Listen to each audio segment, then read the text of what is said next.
Olá, pessoal! Bem-vindos à nossa análise. Olá! Hoje a gente tem em mãos um texto que, olha, já começa com um título que chama atenção: Advogando para Satanás. É um título forte, sem dúvida. Pois é, foi escrito por um presbítero Marcos Benedito e é super recente, de hoje, 18 de novembro de 2025. E a nossa missão aqui vai ser destrinchar o argumento central dele, que é basicamente uma crítica bem dura a como líderes espirituais lidam, ou melhor, não lidam, com conflitos. Exato. E tudo começa com uma frase, né? Isso, a frase que parece ter sido o estopim de tudo. Ele ouviu alguém dizer: não tem nada de diabo, não. Isto é simplesmente um processo natural. E, para começar, o que essa frase tem de tão problemática na visão dele? Porque ele diz que ela mostra uma falta de discernimento espiritual. Olha, essa frase é o coração de tudo. Pro autor, ela não é só, uma opinião. É um sintoma de algo muito maior. Um sintoma? Sim, ele vê essa fala como uma tentativa de normalizar, de naturalizar, algo que na teologia dele tem uma raiz profundamente espiritual. Entendi.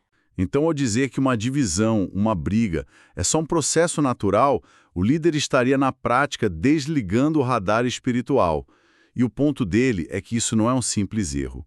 É uma falha grave de liderança.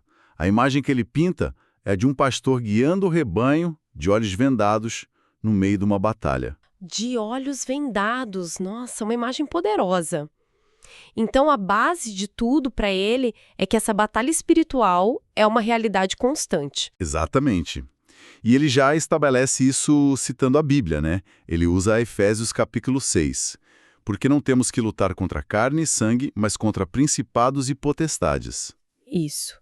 E esses termos, principados e potestades, para quem não conhece, se referem a hierarquias de forças espirituais.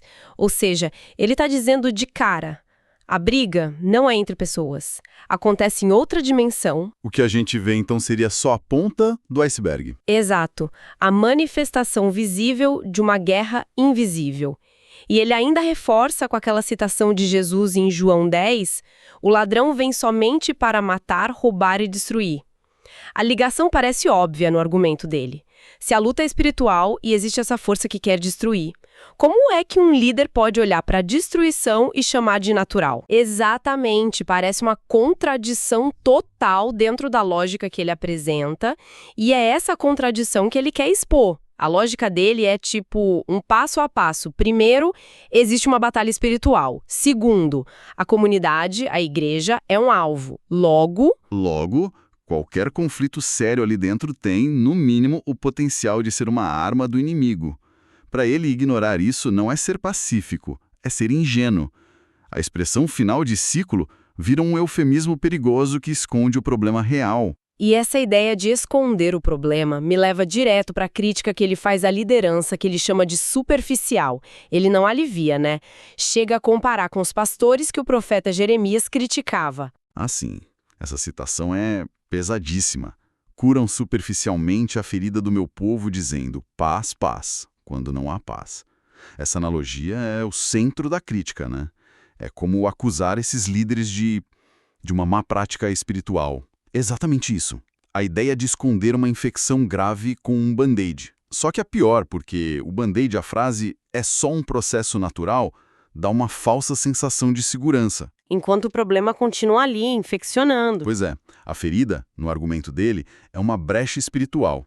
E a frase apaziguadora é esse curativo que, além de inútil, é uma atitude que ele diz ser condenada. A função do líder para ele não é manter a paz a qualquer custo. Mas sim. Buscar a saúde da comunidade, mesmo que o tratamento doa. É trocar a mentalidade de gerente de crise pela de um cirurgião espiritual, que precisa ir fundo para curar. Cirurgião espiritual, gostei.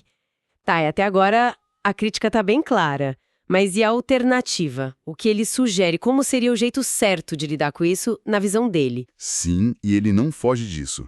Depois de criticar a abordagem passiva, ele constrói o que seria a postura correta.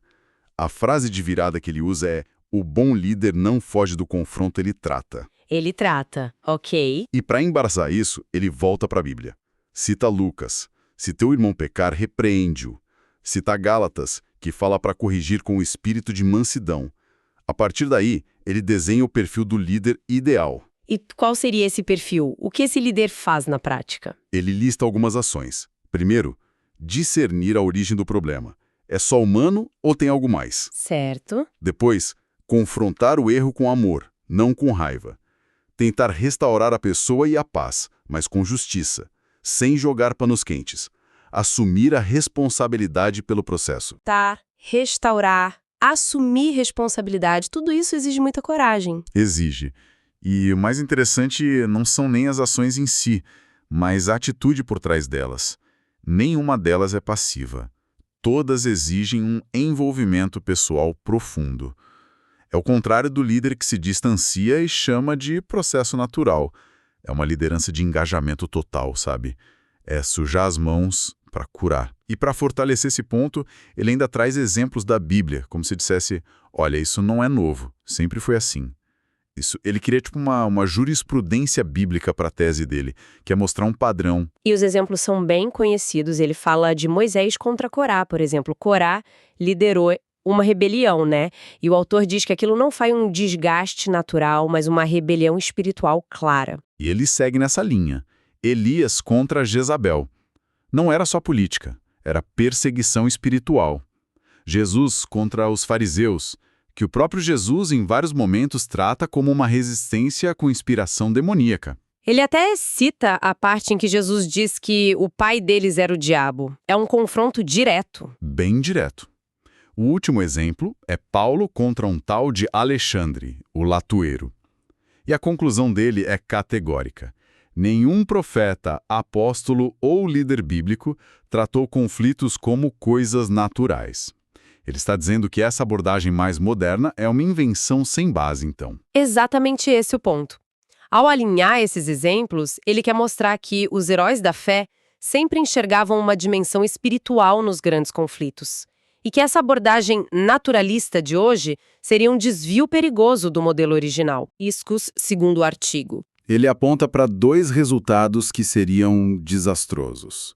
O primeiro é que o líder perde o temor. Perde o temor.